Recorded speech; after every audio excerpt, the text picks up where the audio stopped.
শীতের তীব্রতায় শরীয়তপুরে বেড়েছে ডায়রিয়া রোগী। আক্রান্তদের বেশিরভাগই শিশু।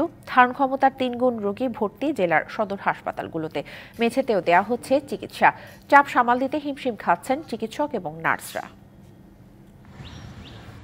গত এক সপ্তাহ ধরে শরীয়তপুর সদর হাসপাতালের শিশু ও ডায়রিয়া ওয়ার্ডে উপচে পড়া ভিড়। ধারণ ক্ষমতার 3 গুণ রোগী ভর্তি হাসপাতালে, অথচ ডায়রিয়া ওয়ার্ডে শয্যা মাত্র 10টি।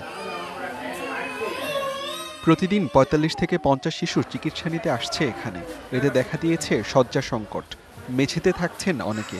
আমার বাচ্চার হঠাৎ করে 3 দিন যাবত হয় সমস্যা হয়েছিল, পেটের ভারসাম্য হয়েছে এবং বমি হয়েছে।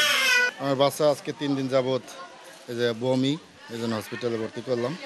বেড পাইছি কিন্তু করতে পারি নাই, কারণ লোক বেশি ছিলাম তো, এই জন্য ওইদিকে যাওয়া হয়নি। রোগীর চাপে চিকিৎসা দিতে হিমশিম খাচ্ছে হাসপাতাল কর্তৃপক্ষ।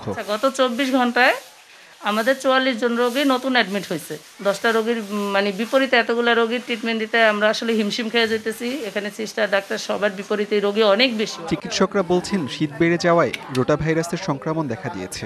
এতে হঠাৎ করে বেড়েছে ডায়রিয়া ও শীতজনিত রোগীর সংখ্যা। শীত আসার পরের থেকেই ডায়রিয়ার প্রকোপ বেড়ে গেছে। 10-15-20 জন রোগী ভর্তি থাকতো, সারা বছর ধরে এরকমই ছিল, কিন্তু শীত পড়ার সাথে সাথে এটা বেড়ে 3 গুণ হয়ে গেছে।